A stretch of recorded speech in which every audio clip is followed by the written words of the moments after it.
तो स्वागत है एक बार फिर आप सभी का इंडिया डेली की इस मेगा कवरेज में। एग्जिट पोल जो बता रहा है कि आखिर इन 5 राज्यों में किसकी बनने जा रही है सरकार। इंडिया डेली और एआई का ये एग्जिट पोल अपने आप में बड़ा सटीक बनता हुआ नजर आता है। देश के 5 राज्य तमिलनाडु, केरलम, पुडुचेरी या पश्चिम बंगाल या फिर असम, मतदान पूरा हुआ, नजरें टिकी हैं एग्जिट पोल पर, एआई सर्वे पर। आखिर किसको कितने आंकड़े और किसको मिल रही है बढ़त? विवेक, बिल्कुल टैलीज हमने लगा दिए। कहीं बीजेपी को बढ़त दिखती है तो कहीं क्षेत्रीय दल विपक्ष मजबूत नजर आता है। ऐसे में सियासी गणित बहुत दिलचस्प हो गया और ऐसे में ज्योतिषाचार्यों की भविष्यवाणियां बहुत चर्चे में है। हमने यह आज तय किया कि ज्योतिषाचार्यों को भी आज इस डिबेट में शामिल किया जाए और उनके हिसाब से जाना जाए कि आखिर किस राज्य में किसकी सरकार बन रही है, कौन मुख्यमंत्री बन रहा है। क्योंकि ज्योतिष भी एक साइंटिफिक गणना है, एक गणितीय माध्यम है जिसके जरिए, कैलकुलेशन के जरिए ग्रह दशा का पता लगाकर प्रेडिक्शंस किए जाते हैं। तो एक तरफ एआई एग्जिट पोल तो दूसरी तरफ सनातन के गर्भ से निकला ज्योतिष और उस ज्योतिष का में गणना क्या कहती है। तो बंगाल में किसको फायदा मिलेगा, असम में किसको फायदा होगा, सवाल बहुत सारे हैं। आंकड़ों के आगे सितारों के इशारे कहां तक जाते हैं, ये हम आज अपने इस शो में बताएंगे। लेकिन उससे पहले हम आपको बताना चाहते हैं कि इंडिया डेली और एएम एनालिटिक्स का एआई एग्जिट पोल क्या कहता है, उसके आंकड़े क्या आए हैं। उसने सियासी हलचल तेज कर दी है। कहीं बीजेपी को बढ़त के संकेत है तो कहीं क्षेत्रीय दल और विपक्षी गठबंधन बहुत मजबूत दिखाई दे रहा है। असम में एनडीए की स्थिति मजबूत बताई जा रही है तो बंगाल में मुकाबला दिलचस्प और कांटे का दिख रहा है। तमिलनाडु और केरलम में भी समीकरण पूरी तरीके से साफ है। इस बीच ज्योतिषाचार्यों की भविष्यवाणियां भी सुर्खियों में। अब बीजेपी बंगाल में आप देख लीजिए, जहां बीजेपी इस बार एआई एग्जिट पोल के हिसाब से क्लियर मैंडेट ला सकती है। 170 एवरेज आउट ऑफ 294 है ना। हाँ बिल्कुल, देखिए आप आंकड़े आप कंप्लीटली बता ही चुके हैं कि किस तरह के आंकड़े हैं, लेकिन आखिर किसके सितारे बुलंद हैं और किसके गर्दिश में जा रखे हैं, किसके कमज़ोर हैं, ये भी हम जानेंगे। और जिस तरह से साइंटिफिक आंकड़ों की भी बात है, आर्टिफिशियल इंटेलिजेंस की भी बात है, तो हम दोनों ही पक्ष लेकर आए हैं हमारे दर्शकों के लिए ताकि वो इस चीज़ को बेहतर तरीके से समझे। फिलहाल ये जो आप पूरी टैली देख रहे हैं, आप ऊपर की तरफ पश्चिम बंगाल की अगर टैली देखेंगे तो 294 सीटों में 170 सीटें बढ़त मिल रही है बीजेपी को, टीएमसी को 94, तो कांग्रेस को 13 और अन्य के खाते में 17। ये एआई सर्वे के अकॉर्डिंग है। और ऐसे ही अलग अलग राज्यों की, पुडुचेरी से लेकर केरलम, तमिलनाडु से लेकर असम की तस्वीर हमने अपने दर्शकों तक पहुंचाई और ज्योतिषाचार्यों की भविष्यवाणी तो भी अब दर्शकों को बताएं। एक काम क्यों ना किया जाए, ज्योतिषाचार्य वर्सेस एआई कर देते हैं आज और देखते हैं फिर किसके आंकड़े किस तरफ जाते हैं, है ना। तो ज्योतिषाचार्य वर्सेस एआई इस प्रोडिक्शन में, इस लड़ाई में, इस रिजल्ट से पहले आज तक किसी टेलीविजन चैनल पर नहीं हुआ होगा, किसी न्यूज चैनल पर नहीं हुआ होगा। तो डेटा प्रेडिक्शन को बताने के लिए एएम एनालिटिक्स के फाउंडर इस वक्त हमारे साथ मौजूद हैं स्टूडियो में। यश अवस्थी, बहुत स्वागत है आपका। इसके अलावा मेहमानों का एक बहुत बड़ा पैनल हमारे साथ जुड़ रहा है। तो एआई वर्सेस ज्योतिष का ये पूरा शो होने वाला है, दर्शकों दिल थाम कर देखिएगा। हमारे साथ मेरी सहयोगी नैना तो है ही, डॉक्टर नीति शर्मा जुड़ रही है, ज्योतिषाचार्य, बहुत स्वागत है आपका। प्रियंका टंडन हमारे साथ जुड़ रही है, टैरो कार्ड रीडर, बहुत स्वागत है आपका। तो क्या ये एआई वर्सेस ज्योतिषाचार्य वर्सेस टैरो कार्ड रीडर ना हो जाए कहीं। आचार्य वसुधा कपूर हमारे साथ जुड़ रहे हैं, ज्योतिषाचार्य हैं, बहुत स्वागत है आपका। आचार्य डॉक्टर जीतो सिंह हमारे साथ जुड़ रहे हैं, ज्योतिषाचार्य, बहुत स्वागत है आपका। स्मिता प्रकाश हमारे साथ जुड़ रही हैं, टैरो कार्ड रीडर, आपका भी बहुत स्वागत है। सबसे पहला सवाल जो मैं लेना चाह रहा हूं, मेरा पहला सवाल नीतू शर्मा जी से है कि वो नीति शर्मा जी से, माफ कीजिएगा, डॉक्टर नीति शर्मा इस इलेक्शन में पश्चिम बंगाल में, शुरुआत कर रहा हूं पश्चिम बंगाल से, पश्चिम बंगाल में आप क्या ग्रह स्थिति देख रहे हैं 4 तारीख नतीजे वाले दिन? नमस्कार विवेक जी। पश्चिम बंगाल में जो मेन लड़ाई है वो बीजेपी और टीएमसी के बीच में है। ट्राइपोलर इलेक्शन बनाने की कोशिश जरूर थी, लेकिन क्योंकि एआईएमआईएम का और हुमायूं करीब का जो गठबंधन नहीं हो पाया, उसकी वजह से जो मुस्लिम वोट्स की जो स्प्लिटिंग थी वो नहीं हो पाई है, टू बी ऑनेस्ट। और उसका फायदा निश्चित रूप से टीएमसी को मिलने वाला है। जहां तक बात करूं, जो सबसे मुख्य कुंडली पश्चिम बंगाल के परिप्रेक्ष्य पे देखने वाली है वो सुश्री ममता बनर्जी की कुंडली देखने वाली है। 5 जनवरी 1955 का कैलकाटा 12 बजे का उनका जो डेटा हमको मिलता है उसके अनुसार विवेक जी मैं बताऊं कि आफ्टर नरेंद्र मोदी, मैं कई चैनल्स में बोल चुकी हूँ, अगर सबसे ज्यादा मजबूत कुंडली किसी की है नेता की, तो वो ममता बनर्जी की है। मतलब इतनी अच्छी कुंडली एक ज्योतिष के स्टूडेंट के नाते अगर मैं देखती हूँ, उसके चंद्रमा द्वितीय भाव में बैठे हुए हैं, उसके गुरु बैठे हुए हैं चौथे भाव में, हंस नाम का पंच महापुरुष योग बना रहे हैं, उसके शनि प्रकाश बैठे क्यों हुए हैं लिख के दे रहे सप्तम हैं भाव यार? में, उसके शनि बैठे हुए हैं सप्तम भाव में, शश नाम का पंच महापुरुष योग बना रहे हैं, बुध आदित्य योग है, भाग्य भाव में लग्नेश मंगल जो है वो लाभ भाव में बैठा हुआ है। ओवरऑल इतनी स्ट्रॉन्ग कुंडली बहुत रेयर हम लोगों को एज ए स्टूडेंट देखने को मिलती है। और निश्चय ममता बनर्जी का जो कद है, उनकी कुंडली बहुत ज्यादा अच्छा उसको सपोर्ट करती नीति जी है। आप कह रहे हैं अभी कि शनि बहुत की महादशा, स्ट्रॉन्ग कुंडली है ममता बनर्जी की, उनकी कुंडली में क्या चौथी बार मुख्यमंत्री बनने का योग है क्या? अभी शनि की महादशा चल रही है जो कि अगस्त तक चलेगी, तो there is a very strong chance still Mamata Banerjee can retain her post right now. उनका वोट बैंक कम होगा, लेकिन मुझे लगता है पश्चिम बंगाल में स्पेशली महिला वोटर्स जो हम कह रहे हैं कि उनका सपोर्ट सिस्टम कहीं ना कहीं कम होगा आर्जिकर के हादसे के बाद। लेकिन मुझे लगता है देखिए आप ये यानी कि ये कहा जाए कि जो आपके सितारे या आपने जो अभी गणना की है उसके अकॉर्डिंग आप एआई वर्सेस ज्योतिष का मुकाबला बहुत कांटे का होने वाला है नैना, मुझे ऐसा लग रहा है। मुझे लग रहा है पहले में एक और बार मैं बहुत एक्साइटेड हूँ, मैं बहुत एक्साइटेड हूँ। हाँ, मैं जानना चाह रही हूँ, उसके बाद में फिर यश का रुख करेंगे। जल्दी से आप टैरो के माध्यम से आखिर क्या कह रहे हैं पश्चिम बंगाल के सितारे और ममता बनर्जी के लिए। स्मिता जी से जान लेते हैं। स्मिता जी, ममता बनर्जी को खासतौर से आपके लिहाज से आपके कार्ड्स क्या कहते हैं? ममता बनर्जी के लिए इस बार कितना मुफीद है? देखिए, मैं कार्ड दिखा दूं आपको। ममता बनर्जी के लिए कार्ड निकला है द प्रीस्टेस का। तो और अगर मैं प्रतिद्वंदियों के लिए कार्ड देखूं तो ये भी कोई इस तरह के संकेत मुझे मिलते हैं कि कांटे की टक्कर होगी, लेकिन इस बार भी सीएम बनेंगी ममता बनर्जी ही, क्योंकि मुझे इसमें कोई भी संदेह नजर नहीं आता। जैसा कि अभी मेरी सहयोगी ने भी बताया कि उनके स्टार्स इतने मजबूत हैं। अगर हम एस्ट्रोलॉजी के तौर पे देखें तो उनकी कुंडली बहुत मजबूत है, और अगर मैंने जैसे टैरो के कार्ड्स निकाले हैं तो उसमें भी एक ऐसी महिला के रूप में वो उभरती हैं जो कि बहुत ही सशक्त हैं और दूसरों के लिए काम करने के लिए बहुत ज्यादा वो जानी जाती हैं। और आज मैं फिर से यही कहना चाहूंगी कि वही अगली सीएम बनने की दावेदार हैं मेरी ओर से। आचार्य वसुधा कपूर क्या कह रही हैं? वो किस तरह से गणना कर रही हैं? अगर मैं पश्चिम बंगाल में बीजेपी वर्सेस टीएमसी देखूं या फिर ममता बनर्जी वर्सेस शुवेंदु अधिकारी देखूं, किसको मजबूत पाती हैं वो? देखिए, अगर मैं बात करूं कि किसकी कुंडली ज्यादा बेटर है, हमें सिर्फ एक ही व्यक्ति की कुंडली नहीं देखनी होगी।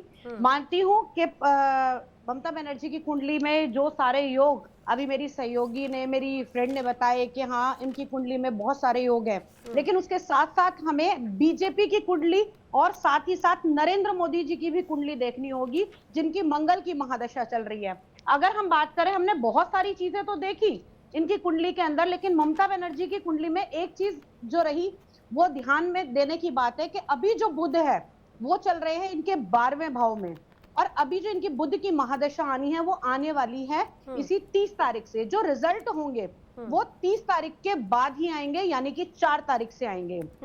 तो कहीं ना कहीं मुझे ऐसा लगता है कि यहाँ पर बहुत ज्यादा मतों का भेद नहीं रहेगा, लेकिन हाँ जो सरकार जाएगी वो बीजेपी के हद में जानी चाहिए। और आपने मुझे बोला कि सीएम बनने का, तो सीएम बनने के शुवेंदु के साथ साथ दिलीप घोष के भी चांसेस इस समय मेरे को दिखाई देते हैं। अच्छा, यानी कि आपका यहाँ पर ये कहा जाए कि एक अलग तस्वीर है। जीतू सिंह जी के भी आंकड़े एक बार गणना उनसे जान लेते हैं, फिर मैं यश का एक बार रुक करूंगी कि आखिर उनके क्या आंकड़े कहते हैं। जी जीतू सिंह जी। जी देखिए, अगर कि हम इंडिविजुअली ममता जी की कुंडली देखते हैं तो डेफिनेटली वो बहुत स्ट्रॉन्ग कुंडली है, लेकिन हम इस चीज को नहीं निकाल सकते कि इस समय मोदी लहर जो चल रही है, मोदी लहर और मोदी की कुंडली, क्योंकि मोदी जी की कुंडली बहुत स्ट्रॉन्ग कुंडली है, भारत की कुंडली बहुत स्ट्रॉन्ग कुंडली है, और ये जो एरिया पड़ रहा है हमारा बंगाल का एरिया, ये कहीं ना कहीं प्रभावित तो होता हुआ नजर आ रहा है। जीतू जी तो क्या ये रूप में देखा जाए क्या कि ममता बनर्जी की टक्कर आप सीधे पीएम मोदी से कर रही हैं क्या? शुवेंदु अधिकारी या फिर बाकी जो अलग अलग क्षेत्रीय नेता हैं, आप सीधे एक तरह से उनकी तुलना पीएम मोदी से कर रही हैं क्या? देखिए, हर चैनल, हर एक इलेक्शन में ना मोदी लहर ही चली है, और यहाँ पर भी मोदी फैक्टर ही सामने आने वाला है। नो डाउट कि लास्ट मोमेंट में अपना पूरा एड़ी चोटी का जोड़ लगाएंगी, बहुत सारी सीटों के ऊपर ये कब्जा भी जमा सकती है। लेकिन अगर हम जो गोचर देखते हैं, ट्रांजिट देखते हैं 4 तारीख वाला, 4 तारीख वाला गोचर जो है, इनका गोचर जो है उस समय निधांशा में जा रहा है, मतलब बहुत एक खराब सिचुएशन में जाता हुआ नजर आ रहा है। तो यानी हमें तो नहीं ये दिख रहा कि ये कोई भी फैक्टर जो है, चाहे महिला फैक्टर हो, चाहे आप लास्ट मोमेंट में आप जितने भी लॉलीपॉप दे सकते हैं वो देने की कोशिश कर रही है, बट एट द एंड जो हमें नजर में आ रहा है वो बीजेपी को काफी हद तक बढ़त नजर आती हुई दिख रही है।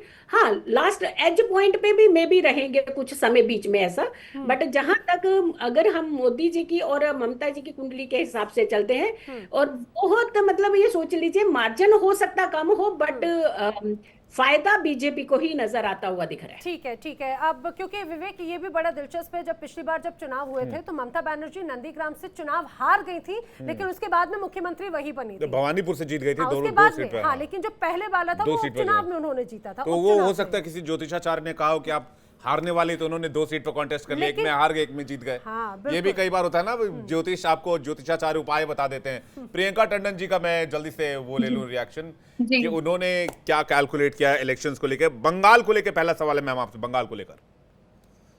देखिए, यहाँ पर मुझे जो नजर आ रहा है as per the tarot card reading card, यहाँ पर कह रहे हैं कि कंपटीशन बहुत ज्यादा स्ट्रांग होने वाला है। जो कंपटीशन है वो पुश मोड के एक रेजिस्टेंस पे यहाँ पर नजर आ रहा है।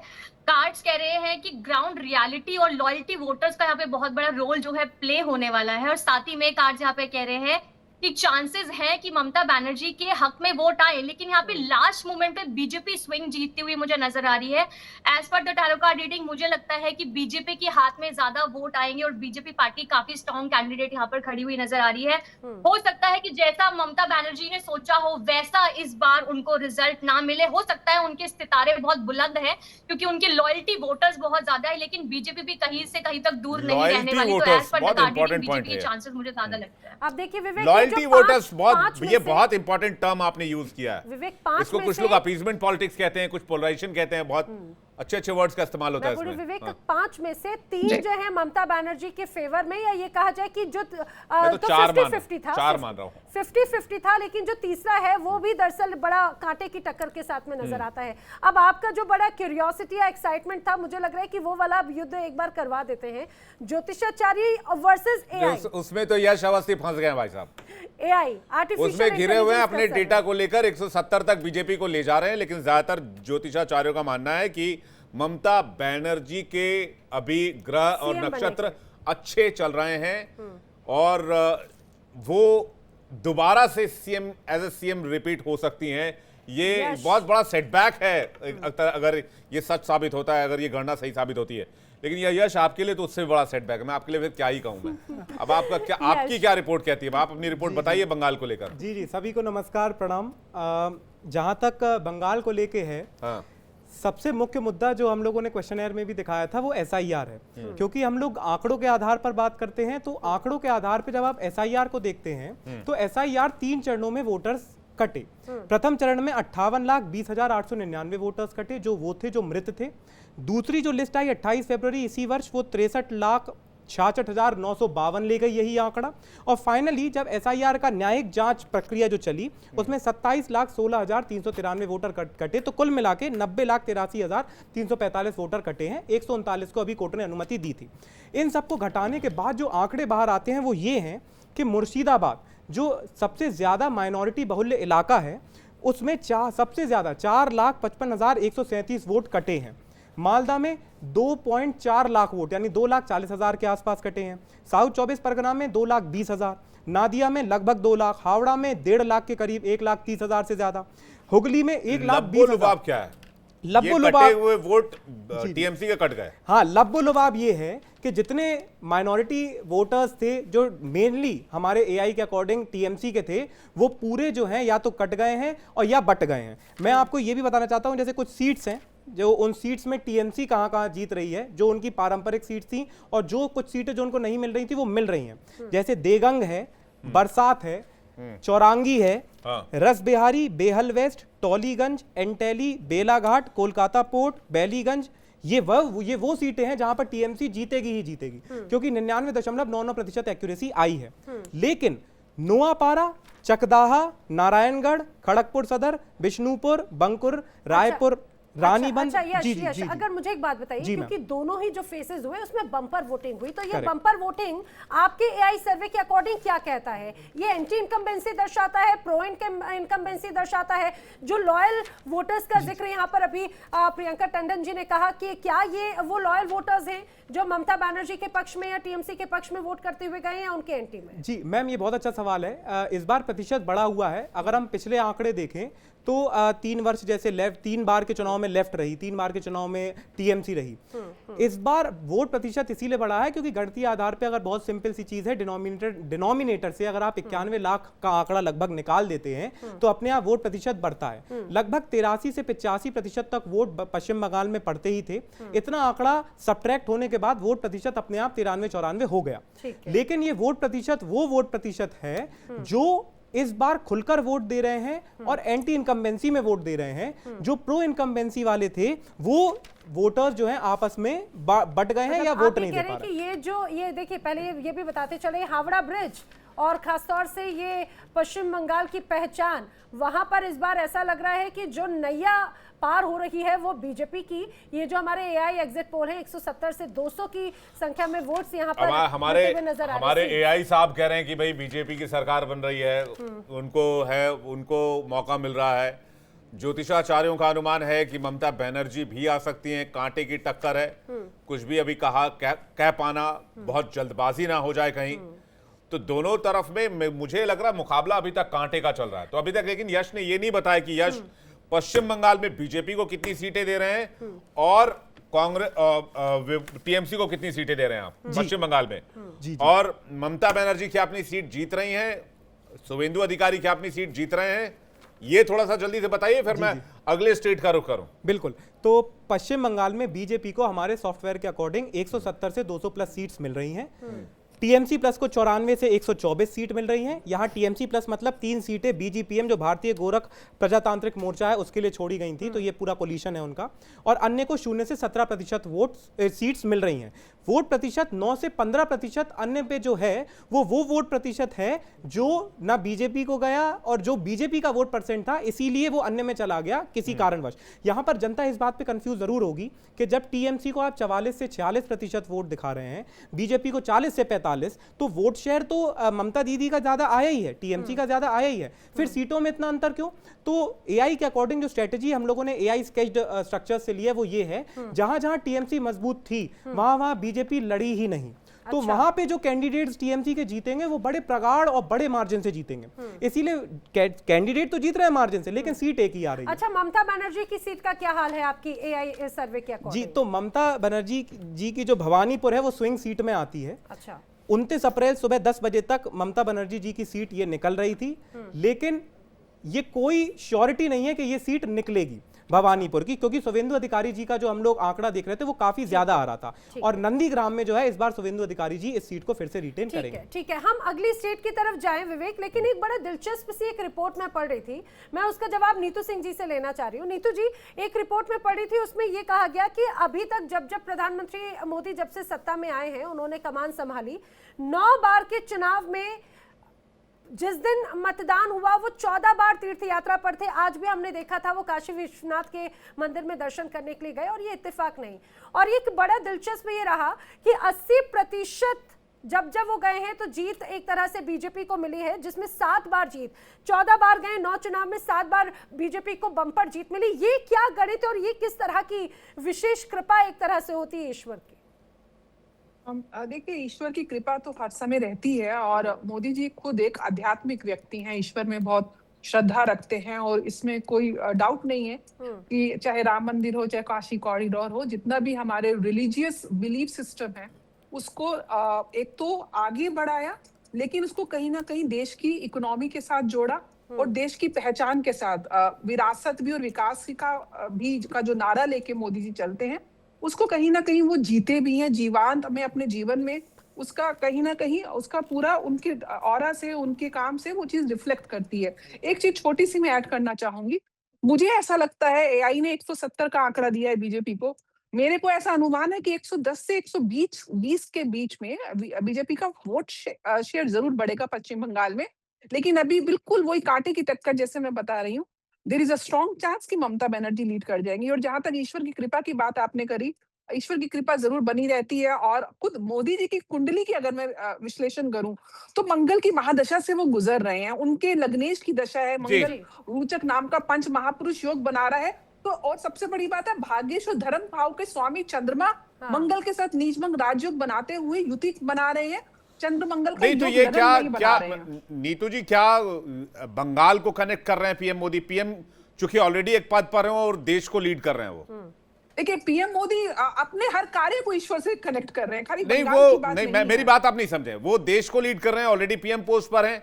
बंगाल का नेतृत्व क्या उनके नेतृत्व में देखा जाएगा? बिल्कुल देखा जाएगा, एस्ट्रोलॉजिकल पॉइंट ऑफ व्यू, क्योंकि नहीं, निश्चित रूप से उनके नेतृत्व में इस समय तो पीएम मोदी बीजेपी का वो फेस है कि हर चुनाव उनके फेस पे लड़ा जाता है, चाहे कोई भी कैंडिडेट हो। शुभेंदु अधिकारी is not a big name. और यही कहीं ना कहीं इसका डैमेज बीजेपी को देखने को मिलेगा कि अभी बीजेपी का कोई एक तो कार्यकर्ता मई में मोदी जी का टाइम कैसा है? मैं एक सवाल पूछ रहा हूं आपसे, मई में मोदी जी का टाइम कैसा है? और same to same time Suvendu Adhikari की कुंडली क्या कहती है? उनकी कुंडली मेरे पास नहीं है, लेकिन जहां तक मोदी जी का टाइम है, उनकी मंगल की महादशा में बुध की अंतरदशा चल रही है, जो कहीं ना कहीं उनके लिए ओवरऑल पॉजिटिव है। विवेक, अगर ममता जी जीत भी जाती हैं तो उनको रिटेन करना अपनी सीट को is not easy. Paschim Bengal BJP का गढ़ नहीं था, लेकिन मोदी जी के नेतृत्व में बहुत स्ट्रॉन्ग धीरे धीरे गढ़ डेवलप हो जाएगा वो। तो कहीं ना कहीं ओवरऑल इस चुनाव का बीजेपी को क्रेडिट ही मिलेगा, मोदी जी के नेतृत्व में जो चुनाव लड़ा जाएगा पश्चिम बंगाल का। तो मोदी जी की कुंडली तो इस समय बहुत ही, मैं समझती हूँ, प्राइम टाइम से गुजर रही है। महादशा जो उनको मंगल की मिल रही है, बुध की अंतरदशा, तो ओवरऑल मोदी जी के तो गेंस के ही टाइम है। लेकिन हाँ, क्योंकि दूसरी तरफ ऑपोजिशन जो ममता जी की कुंडली है वो इतना ज्यादा स्ट्रांग है, और उनकी एक प्रकार से कृतिका नक्षत्र जो भी है वो कहीं ना कहीं सेनापति का नक्षत्र है। आपके अंदर जो फाइटिंग स्पिरिट है, ममता जी की जो फाइटिंग स्पिरिट है, वो अच्छे तो दोनों में से कौन सी कुंडली आपको स्ट्रांग लगती है? ममता बनर्जी वर्सेस पीएम मोदी की चार्ट, बहुत chart. If you ask me, आने वाला टाइम ममता जी के लिए खराब है, पीएम मोदी के लिए अच्छा है। तो अगर मैं उस परिप्रेक्ष्य में देखूं तो मोदी जी की कुंडली निश्चित रूप से स्ट्रांग है। ठीक है, तो मुझे लगता है विवेक, जो 5 राज्यों की अगर बात करें, अगर उसमें बीजेपी मैंडेट में आती है 5 में से 3, 2 या 4 में भी, तो वो कहीं ना कहीं पीएम मोदी के ही मैजिक की बात की जाती है, क्योंकि इस तमाम विधानसभा चुनावों में पीएम फैक्टर बहुत काम करता हुआ नजर आया, ये दावे भी किए। मैं यश एक सवाल लेना चाह रहा था, शुभेंदु अधिकारी अपनी सीट को कितने मार्जिन से जीत रहे हैं और उनके सीएम बनने के चांसेस कितने हैं? और आपने वो सवाल भी निकाला होगा अपने एआई एग्जिट पोल में। देखिए, मैं एआई वर्सेस पूरा एकदम ज्योतिष में कर दूंगा मैं। आप निकल नहीं सकते हैं यश यहाँ से, मेरे चंगुल से आज आप ये बताइए, शुभेंदु अधिकारी को कितने लोग पसंद करते हैं पश्चिम बंगाल में? क्या ये सवाल का जवाब आपने निकाला? जी, तो हम लोगों ने सीएम की पसंद निकाली थी, और इसके अकॉर्डिंग जो सीएम के कैंडिडेट्स हैं वो शुभेंदु अधिकारी जी थे, ममता बनर्जी जी थे, अधीर रंजन जी थे, अभिषेक बनर्जी जी थे। तो शुभेंदु अधिकारी को 35%, लगभग 33 से 37% लोग सीएम फेस को लेके पहली पसंद के रूप में देखते हैं। ममता बनर्जी जी को 41% लोग देखते हैं, अधीर रंजन जी को 4.5%, अभिषेक बनर्जी जी को 11% और अन्य को 8.5%। तो यहां पर क्या है, क्योंकि ममता बनर्जी जी एक बहुत बड़ा चेहरा है, तो उनको लोगों ने माना है, अभी भी माना है। लेकिन क्योंकि बीजेपी का जब बैनर पीछे आ जाता है, शुभेंदु अधिकारी जी का नाम बिल्कुल बड़ा हुआ है, लेकिन एक सीएम के रूप में जब 15 साल की आप लेगेसी लेके कंटिन्यू करते हैं, तो उसका ये परिणाम है कि एआई सॉफ्टवेयर के अकॉर्डिंग इतना आ रहा है। जहां तक आप नंदीग्राम सीट की बात कर रहे हैं, तो सर नंदीग्राम सीट में यह बात तो तय है कि शुभेंदु अधिकारी जी ये सीट निकालेंगे। शुभेंदु अधिकारी जी काफी मार्जिन से ये सीट निकालेंगे, और उनका इम्पैक्ट बीजेपी के साथ इतना ज्यादा है कि वो भवानीपुर में भी इसको बहुत ज्यादा सीरियसली फाइट दे रहे हैं, और वो भी ममता बनर्जी जी की सीट को लेकर हल्की सी शंका है, संशय है। और उसका कारण ये है कि हम लोग, आप 46% वोट दे रहे हैं टीएमसी को, 44% वोट दे रहे हैं आप बीजेपी को जी, जी। सीटें दे रहे हैं आप 170, ये क्या गणित खेल रहे हैं आप? करेक्ट। तो जैसे बीजेपी का हम लोग ये कौन सी जादू की छड़ी घुमा दी भाई साहब? तो 40 से 45% बीजेपी का वोट परसेंट है, 44 से 40 टीएमसी का है, बिल्कुल सही बात है। हाँ। तो यहाँ पर हम लोग एआई स्केच्ड रोड मैप हर पॉलिटिकल पार्टी का बनाते हैं सॉफ्टवेयर से। उस रोड मैप के अकॉर्डिंग जो स्ट्रेटेजी बनाई थी बीजेपी प्लस ने, वो यह बनाई थी कि हम उन सीटों पर जाएंगे ही नहीं जहां पर हमारी स्थिति अच्छी नहीं है। तो आप ये देखिएगा जब भी नतीजे आए तो उन सीटों पे हमारे सॉफ्टवेयर के अकॉर्डिंग जहां टीएमसी जीत रही है वो बहुत लंबे और बड़े मार्जिन से जीत रही है। तो जीता कैंडिडेट एक, लेकिन वोट प्रतिशत उसके मार्जिन के कारण काफी ज्यादा टीएमसी का हो गया। इसी कारण से जब आप टोटल 294 सीट देखते हैं तो ऐसे कई कैंडिडेट्स टीएमसी के हैं जो काफी लंबे मार्जिन से जीत रहे हैं। नहीं, मुझे तो वोट जी, आप ठीक आप समझा रहे हैं, आप अपना फैक्ट रख रहे हैं। मुझे तो ऐसा लग रहा है आपका वोट परसेंटेज ज्योतिषाचार्यों के साथ है और आपके सीट्स एआई के मैंडेट के साथ है जो आप रख रहे हैं। ये आपके डेटा में भी 2 डिवीजन मुझे समझ में आ रहा है। मैं आगे चलता हूं, चूंकि असम एक बहुत इंपॉर्टेंट स्टेट है। असम में हेमंत बिस्वा बहुत पॉपुलर रहे हैं, बहुत कंट्रोवर्शियल स्टेट है। तो मैं इस बार पहले टैरो कार्ड से शुरुआत करता हूं, स्मिता कौशिक मैम का रुख करता हूं और जानता हूं असम को लेकर वो किस तरह की सिचुएशन देखती हैं और हेमंता बिस्वा को लेकर क्या देखती हैं, वहां बीजेपी वर्सेस कांग्रेस को लेकर क्या देखती हैं, क्या कांग्रेस के वापस आने की कोई चांसेस है? क्योंकि एआई के डेटा के हिसाब से कांग्रेस में असम में एक बार फिर से बीजेपी की सरकार बन रही है। Smita ma'am, thank you.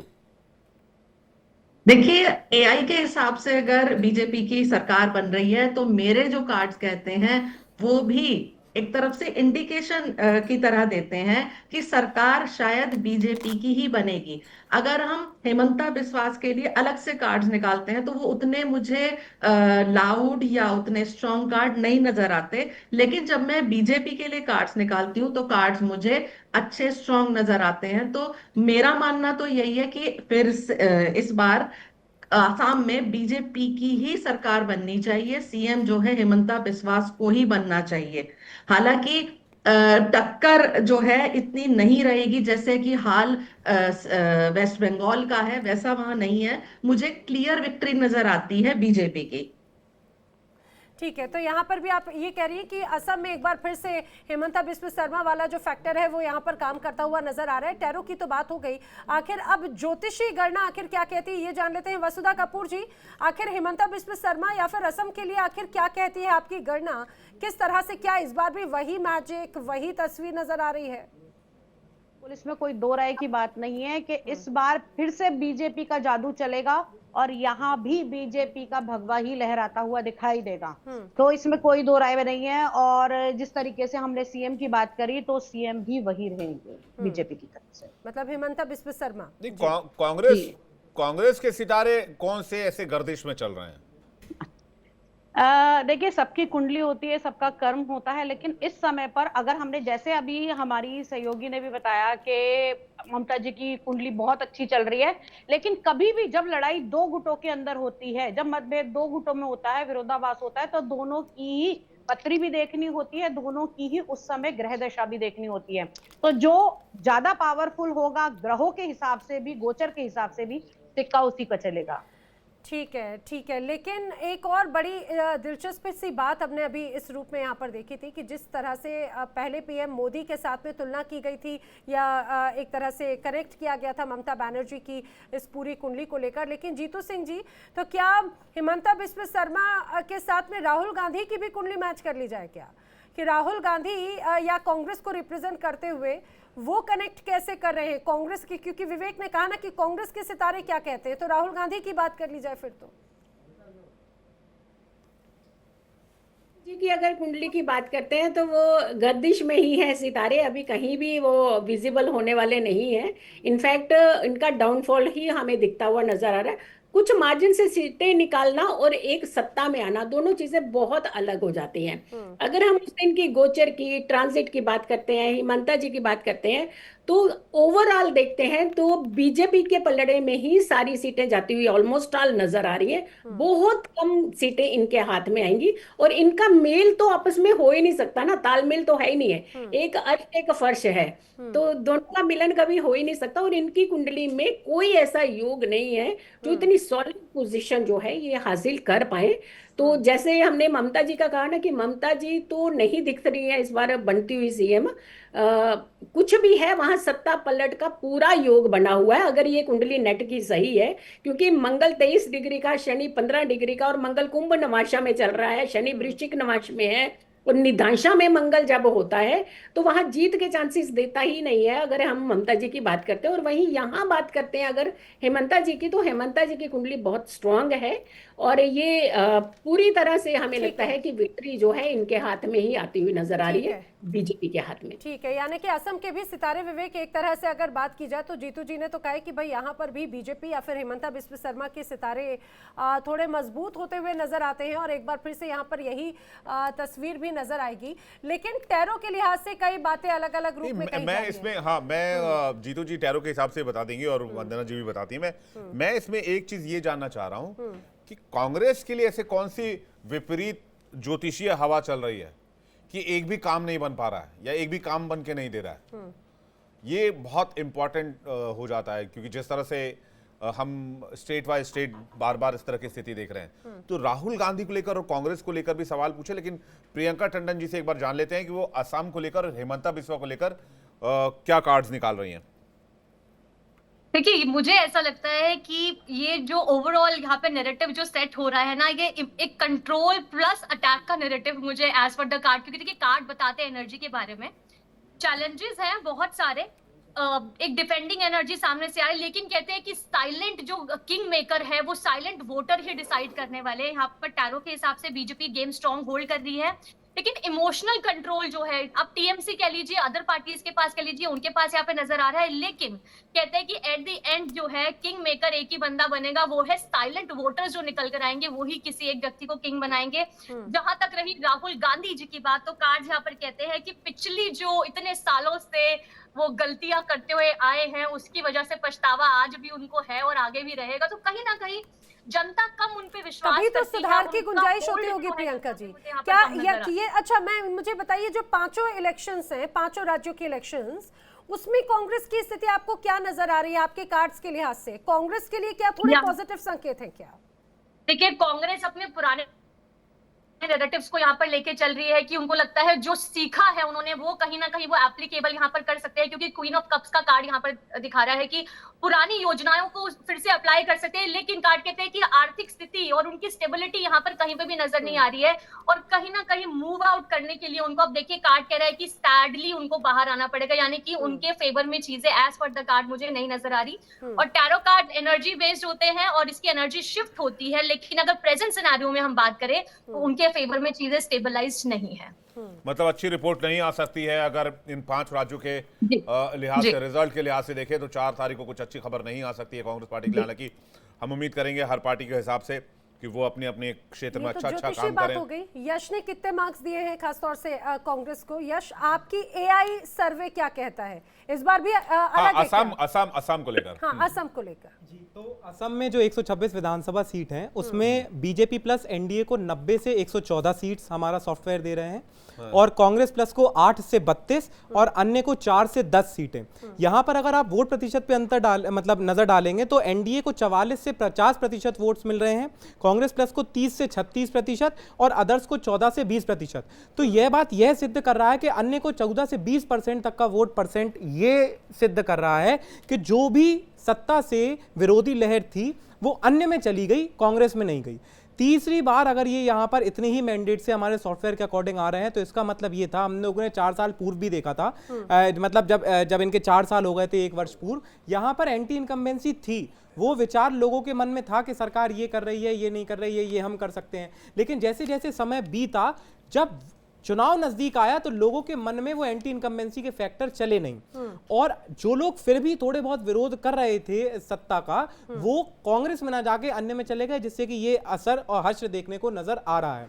और जब हम AI sketched road map political parties का भी निकाल लेते हैं, उसमें यह समझ में आया कि ग्राउंड रियलिटी पर बिना जाए सॉफ्टवेयर कह रहा है कि कांग्रेस प्लस ने उतनी मेहनत नहीं करी जितनी उन्हें करनी चाहिए थी। और कहीं ना कहीं हमारा सॉफ्टवेयर यह भी कह रहा है कि majority of the people in Congress, जो मुख्यतः लोग थे, वो ये बात जानते थे कि इस बार हमारी सरकार नहीं आएगी।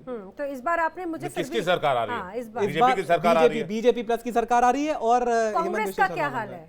कांग्रेस का 8 से 32 सीटें हैं मैम, और 30% से 36% वोट जो मिल रहे हैं इनको, वो वह वोट आपने है। कांग्रेस का कितना मार्जिन लिया है? 30 से 36%, मतलब लगभग 33% on an average vote Congress को। और वोट सीट आप परसेंट। दे रहे हैं 12। जी, वोट और पर सीट? 8 से 32।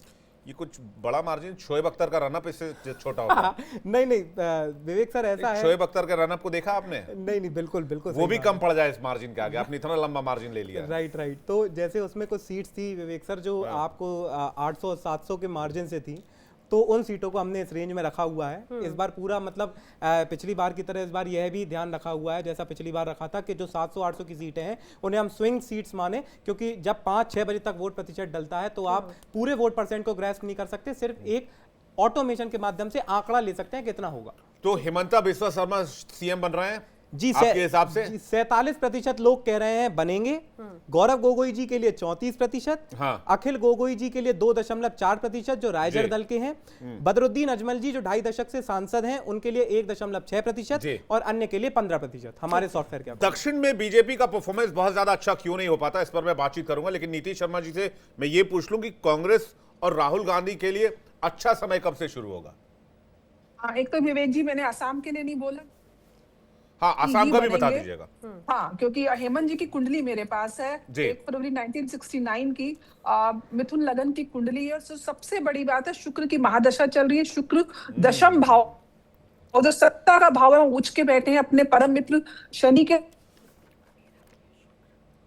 राहु दशम भाव में है। ऐसा कहा जाता है राहु 10 में, दुनिया बस में।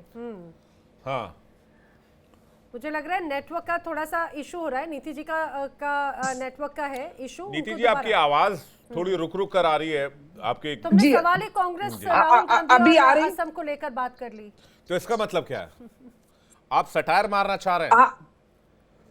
नैना जी, आप सटायर मारना चाह रही हैं? मैंने कांग्रेस को लेकर सवाल पूछा तो इंटरनेट स्लो हो गया। असम में अटक नहीं नहीं, आप कहना क्या चाहती हैं? असम में अटक रही है जिस तरह से गाड़ी, वैसे ही आवाज भी कहीं ना कहीं नीति जी की अटक रही है। मैं ये कह नहीं, सिर्फ असम में नहीं अटक रही, पश्चिम बंगाल में भी गाड़ी अटकी हुई है। हाँ, तो ये बहुत सारे स्टेट में, हरियाणा में भी गाड़ी अटक गई, मध्य प्रदेश में भी अटक गई, महाराष्ट्र में भी अटक गई। तो इसका मतलब ये थोड़ी है कि इंटरनेट अटकने लग जाएगा। आप ये आपके मन से एक बात बहुत बड़ी बोलने जा रही हूँ। राहुल गांधी की जगह अगर कांग्रेस प्रियंका गांधी को फेस बना देगा तो मुझे लगता है प्रियंका गांधी के नेतृत्व में कांग्रेस की गाड़ी दौड़ने लगेगी, क्योंकि इनका नेतृत्व गलत है। अदरवाइज कांग्रेस की अपनी कुंडली राहुल इतनी गांधी के खराब फैन नहीं आपके है। पीछे पड़ जाएंगे, नीति जी आपके सोशल मीडिया पर हमला कर देंगे, कूद नहीं पड़ेंगे। सर, मैं कुंडली के आधार पे बोल रही हूँ, क्योंकि उनकी कुंडली के ये आप मुकाबले क्लियर कर दीजिए प्रियंका कि आप कुंडली के आधार पर बोल रही हैं। कुंडली में उनके शनि जो है वो नीच के बैठे हुए हैं। राहुल गांधी जी की अपनी जो कुंडली है वहां पे शनि नीच के बैठे हैं, और शनि जनता का कारक है। चाह के भी उनको जनता का सपोर्ट नहीं मिल सकता। यही युति केजरीवाल जी की कुंडली में भी यही शनि नीच के बैठे हैं। तो जिसकी भी राजनेता की कुंडली में शनि पीड़ित है या शनि के पास स्ट्रेंथ नहीं है, तो आप लेकिन समझ नीति जी, लीजिए इसका भी तो वो एक जनता के ड्यूरेशन होती है ना, कुछ तो सीमा रहती है ना, कि कभी तो स्थिति सुधरेगी। नहीं नाना जी, दशाएं बदलती हैं, लेकिन आपकी कुंडली में ग्रह जिस भाव में बैठ के जिस समय आपने जन्म लिया वो कभी नहीं बदलता। वो पूरे जीवन आपके साथ वो ग्रह की स्थिति वही चलती है। हाँ, जब दशाएं पॉजिटिव आती है तो आपको पॉजिटिव रिजल्ट मिलता है, नेगेटिव आती है तो नेगेटिव रिजल्ट मिलता है। लेकिन मुख्य रूप से मेरे को वो ग्रह देखना है। राजनीति में 3 ग्रह सबसे प्रमुख देखे जाते हैं, एक शनि, दूसरा सूर्य और चौथा राहु, क्योंकि कलयुग का कहते हैं राहु ही राजा। और चौथा ग्रह मैं और बोलूंगी जिसका चंद्रमा स्ट्रांग हो, वो मानसिक रूप से पॉलिटिकल स्ट्रेस ले पाता है। क्योंकि अगर आप देखें पॉलिटिकल लाइफ कोई बहुत इजी लाइफ नहीं है, बहुत ज्यादा स्ट्रेसफुल लाइफ होती है। तो राहुल जी की कुंडली में चंद्रमा भी नीच के हैं, साथ साथ शनि की जो पीड़ा है वो उनके जीवन भर रहेगी। तो वो चाह के भी जनता के फेवरेट जो एक नेता का जो मोदी जी को इंडिया डेली को अगर हम दर्शक देख रहे हैं इंडिया डेली 24/7 को, तो नीति जी ने जो एक बड़ा सुझाव दिया है कि अगर राहुल गांधी की जगह अगर प्रियंका गांधी का बड़ा नेतृत्व पार्टी अगर एक तरह से लेकर चलती है तो वहां पर तस्वीर बदलती हुई नजर आती है। एस्ट्रोलॉजिकल पॉइंट ऑफ व्यू से फायदा। बिल्कुल एस्ट्रोलॉजिकल जी, बिल्कुल। मेरा तो सुझाव है आपके मन से कांग्रेस के लिए कि आप प्रियंका जी को फेस बनाइए और फिर जादू होता देखिए अच्छा। कांग्रेस के अंदर भी। अच्छा, अब विवेक तुमने कहा कि दक्षिण भारत में बीजेपी अपनी उस मजबूत पोजीशन को क्यों नहीं दिखा पाती, लेकिन अगर तमिलनाडु की बात करें तो यहाँ पर इस बार बीजेपी एआईएडीएमके के साथ में गठबंधन में है, तो आपको एनडीए सहारा लेना पड़ रहा है। हाँ। आप अपने बलबूते पर नहीं है। दक्षिण भारत की सियासत मुझे दक्षिण लगता है भारत कि में, उसके हाँ। कई अलग अलग विषय हो जाते हैं, परिस्थितियां अलग हो जाती हैं, और यही वजह है कि जल्दी से एक बार यश से ही जान लेते हैं। यश, इस बार दक्षिण भारत में क्योंकि कहा क्या जा रहा है स्थिति बन रही है? त्रिकोणीय तीनों मुकाबला राज्यों है का टीवी के। तीनों राज्यों का एक साथ बताइए। जी। तो तमिलनाडु की, जैसे कि सरो मैम बता रहे हैं, 234 सीट्स हैं। तो हमारे एएम एनालिटिक्स सॉफ्टवेयर जो है इंडिया डेली के साथ इस सर्वे में एआईएडीएमके को 110 से 140 सीटें दिखा रहे हैं, डीएमके प्लस को 70 से 100 सीट, टीवी के जो विजय जी की पार्टी है तमिलागा वेट्री कजागम, उनको 4 से 10 सीट, अन्य को 1 से 7 सीट। और जहां तक वोट प्रतिशत की बात है तो बीजेपी प्लस को जो एआईएडीएमके के साथ कोलिशन में चुनाव लड़ रही है वो 40 से 47%, डीएमके को 34 से 41% वोट शेयर, टीवीके को 13 से 21% और अन्य को 4 से 8%। यहाँ पे एक चीज दिलचस्प होगी, जब आप तमिलनाडु की पॉलिटिकल हिस्ट्री देखें तो सिर्फ 2 बार ही ऐसा हुआ है जब सरकारें रिपीट हुई हैं। एक जयललिता जी के समय हुआ था, एक और बार पूर्व में हुआ था, और वही सेम पार्टी एआईएडीएमके के लिए हुआ था। इस बार भी यही देखने को मिल रहा था कि डीएमके हटकर एआईएडीएमके बढ़िया आसानी से बन रही थी जब तक इस फील्ड में विजय जी की एंट्री नहीं हुई थी। जैसे ही टीवी के मैदान में उतरी, आप जब प्रतिशत देखेंगे जो सॉफ्टवेयर बता रहा है 13 से 21%, ये परसेंटेज वोट शेयर एआईएडीएमके का है जो इनको क्लीन स्वीप दिला रहा था। लेकिन तो टीवी के विजय फैक्टर किसे विजय दिला रहा है वैसे? विजय फैक्टर मैम, विजय दिला तो एआईएडीएमके को रहा है लेकिन बड़ी कठिनाई से। हो सकता है इसमें लास्ट में एआईएडीएमके को समस्या हो जाए, वो क्लियरली निकल रही थी। मतलब आप ये कहना चाह रहे हैं टीवी के जो है वो इस बार किंग मेकर की भूमिका में आएगा सत्ता बनाने के लिए, सरकार बनाने के लिए? मैम आ सकता है बिल्कुल, क्योंकि रेंज जो है 110 से 140 है, बहुमत में अगर मिनिमम आता है तो ये रेंज के अकॉर्डिंग नहीं है, वहां पे विजय जी किंग मेकर हो सकते हैं। और जहां तक सीएम फेस की बात थी तो एमके स्टालिन जी जो डीएमके के हैं उनको 31% लोग चाह रहे थे, पलनी स्वामी जी जो एआईएडीएमके के हैं उनको 37% पहली पसंद थे, विजय जी टीवीके के 11% और अन्य 21%। ठीक है। दक्षिण भारत में मैम अगर आपकी अनुमति हो, परमिशन हो, तो मैं केरल और पौंडीचेरी को भी जल्दी से अब समाप्त बस कर ये दूं। बता दीजिए कि वहां पर बीजेपी की भूमिका वहां पर किस तरह की नजर आ रही है, जो विवेक भी सवाल पूछ रहे हैं। बिल्कुल बिल्कुल। तो मैम जैसे जो रेंज है यूडीएफ और एलडीएफ की वो बड़े कांटे की है, 64 से 77 यूडीएफ है, एलडीएफ 60 से 73 है, बीजेपी प्लस 1 से 5 है। तो बीजेपी प्लस हमारे एआई के अकॉर्डिंग 7 सीटों पर बहुत अच्छे से चुनाव लड़ रही है, बहुत स्ट्रांग होल्ड है। वो 7 सीटों में नेमम जो तिरुवनंतपुरम की आती है जहां राजीव चंद्रशेखर जी लड़ रहे हैं, ये सीट हमारे सॉफ्टवेयर के अकॉर्डिंग 100% निकलेगी थ्योरेटिकली, 99.99% निकलेगी मैथमेटिकली। कजकोट्टम, पलक्कड़, थिरुसुर, मंजेश्वर, कटाकाड़ा और थिरुवल्ला, ये वो 7 सीटें हैं जहां पे बीजेपी ने अपना बड़ा स्ट्रांग होल्ड करके रखा है। और इसके कारण और यहां पर कांग्रेस प्लस ने भी बहुत अच्छे से चुनाव नहीं लड़ा है। यूडीएफ अगर थोड़े बहुत अच्छे से चुनाव लड़ती है हमारे एआई के अकॉर्डिंग तो इसको बहुत अच्छे से वोट्स और सीट्स मिलती, लेकिन क्योंकि वो अच्छे से नहीं लड़े हैं तो अगर वो थोड़ी बहुत भी फाइट में है और थोड़े से आगे हैं, वो जनता का उसमें ज्यादा योगदान है, उनकी मेहनत कम। और मैम सीएम फेस के लिए इस राज्य में पिनराई विजयन जी 34% लोगों की पसंद है, वीडी सतीशन जी 30, राजीव चंद्रशेखर जी 7.5, शशि थरूर जी 6.6, के शैलजा जी 4.4 और रमेश चनिंथला जी 3.3 और अन्य को 14.2%। और जहां तक पौंडीचेरी की बात है, जो एकमात्र दक्षिण भारत का राज्य अभी बचा हुआ है, उसमें बीजेपी प्लस को यानी अगर देखा जाए केरलम की बात की जाए तो आपके जो एग्जिट पोल के जो अभी नतीजे हैं उसके अकॉर्डिंग 10 सालों के बाद में यूडीएफ एक बार फिर से सत्ता में आने की तस्वीर बनाती हुई नजर आ रही है, यहाँ पर तस्वीर बदलती हुई नजर आ रही है। एक वर्ष पूर्व तो क्लीन स्वीप था, लेकिन जैसे जैसे चुनाव आए कांग्रेस ने बहुत निष्क्रिय प्रदर्शन किया ग्राउंड पे, इसीलिए यहाँ पर इतनी कठिनाई नजर आ रही है। अभी भी लीडिंग पार्टी है हमारी रेंज में। ठीक है, ठीक है। और पौंडीचेरी की जो 30 सीटें हैं जिसमें 3 नॉमिनेटेड हैं, 33 सीटों की विधानसभा है, उसमें बीजेपी प्लस जो कि AINRC all India NR Congress, BJP AIADMK और एलजेके, इनका मिश्रण है बीजेपी प्लस में, तो इनको 15 से 20 सीटें मिलेंगी।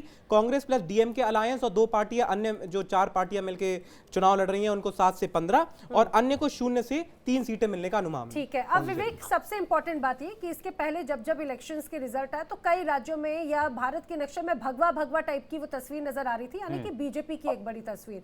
दक्षिण भारत में इस बार बीजेपी क्या तस्वीर बदलेगी, बदलती नजर आएगी? ये तो एआई सर्वे के माध्यम से जान लिया, मुझे लग रहा है कि अब ये भी जान लेना दक्षिण भारत में कर्नाटक बीजेपी का एक स्ट्रांग होल्ड हुआ करता था, कर्नाटक से भी बीजेपी को हाथ धोना पड़ा, लेकिन एक लंबा वक्त पिछले 2 बार के इलेक्शन से लंबा वक्त हो। हाँ, और इसलिए कहा जा रहा है कि आखिर दक्षिण में बीजेपी को क्या प्रॉब्लम है। मैं ये पहला सवाल में लेना चाहूंगा हमारे साथ वसुधा कपूर जी हैं। वसुधा कपूर जी, दक्षिण के लिहाज से कोई एस्ट्रोलॉजिकल गणना अगर आपने की हो तो जरूर बताइएगा।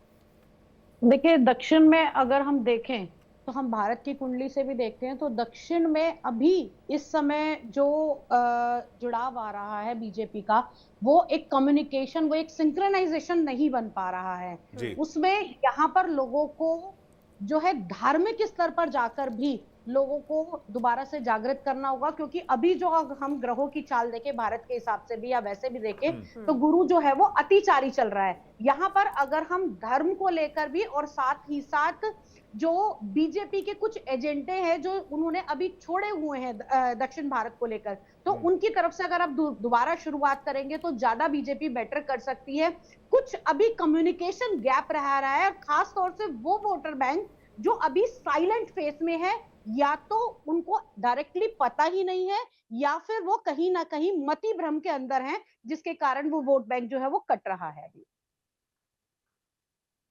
सुधा जी, आपने एक तरह से अगर ये कहा जाए ज्योतिषी गणना है ये कह दिया, लेकिन अब जल्दी से टैरो कार्ड का भी हाल जान लेते हैं, स्मिता जी से जान लेते हैं। स्मिता जी, दक्षिण भारत में बीजेपी के लिए कितना मुफीद है? बीजेपी के कार्ड जरा निकाल दीजिए, चाहे बात तमिलनाडु की हो, केरलम की हो, पुडुचेरी की हो, क्या कहेंगे? देखिए, बीजेपी की अगर मैं सिर्फ बात करती हूँ एंटायर दक्षिण भारत के लिए, तो हालांकि स्थिति उनके लिए अच्छी नजर आती है।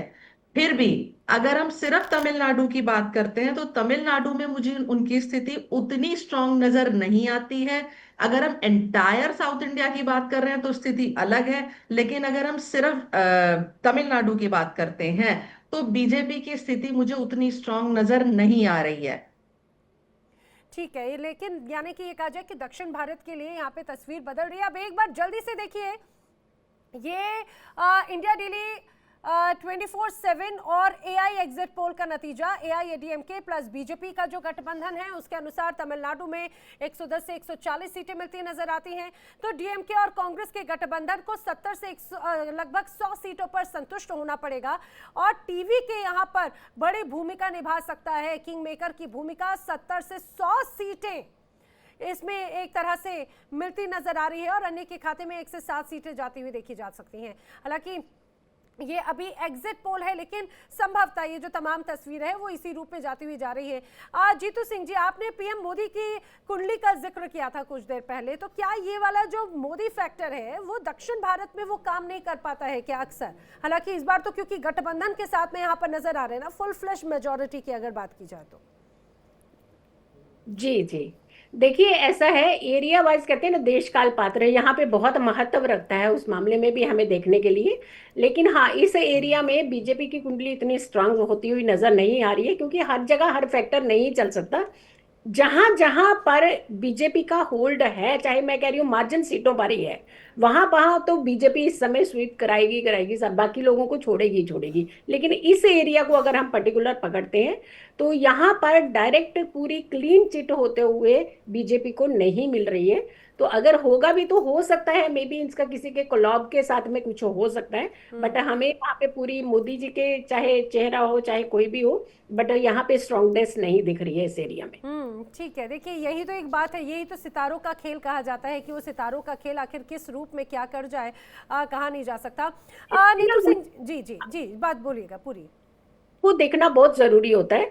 जब हम अपने भारत की कुंडली को देखते हैं तो दशम भाव में कुंभ राशि पड़ रही है और कुंभ राशि में इस समय राहु चल रहे हैं, तो ये डेमा एक इल्यूजन की राशि है, इल्यूजन क्रिएट कर रखा है उन्होंने।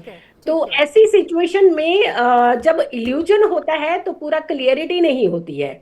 अगर हम इनकी कुंडलियों के हिसाब से चल रहे हैं तो बीजेपी को यहाँ पे तो इतनी बढ़त नहीं दिख रही है, लेकिन हम बाकी एरियाज में देखते हैं तो बीजेपी की ही बोलबाला है और बीजेपी का ही परचम लहराएगा। यानी कि देखिए, चाहे बात ज्योतिषीय गणना की हो या फिर आर्टिफिशियल इंटेलिजेंस की गणना की, उसमें 5 राज्यों में बीजेपी को अच्छी भूमिका मिलती हुई नजर आती है। हालांकि पश्चिम बंगाल का चुनाव बड़ा दिलचस्प दिलचस्प है क्योंकि ज्योतिषी गणना या ये कहा जाए कि उनके सितारे ममता बनर्जी के वो उन्हें थोड़ा सा कांटे की टक्कर के साथ में फील जरूर कराते हैं, लेकिन माना जा रहा है कि वो फिर से सीएम बन सकती हैं। लेकिन ये भी बात है कि कई जगहों पर उनके सितारे साथ नहीं दे रखे हैं। अभी देखने वाली बात है कि जिस तरह से अभी यश के जो तमाम कैलकुलेशन है वो फुलफिल होते हुए नजर आते हैं और ये एग्जिट पोल एग्जैक्ट पोल बनेंगे या फिर जो तमाम गणना है वो यहाँ पर काम करती हुई नजर आएगी।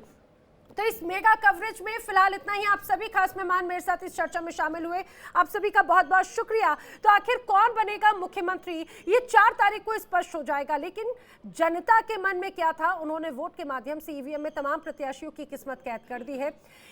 आज फिलहाल इतना ही, लेकिन तमाम बड़ी खबरें इंडिया डेली पर आगे भी जारी हैं। इंडिया डेली अब आपकी स्मार्ट टीवी पर भी मौजूद है। अब आप इंडिया डेली 24/7 लाइव देख सकते हैं इन तमाम अलग अलग प्लेटफॉर्म्स पर। देखिए इंडिया डेली 24/7 अब आपकी स्मार्ट टीवी पर।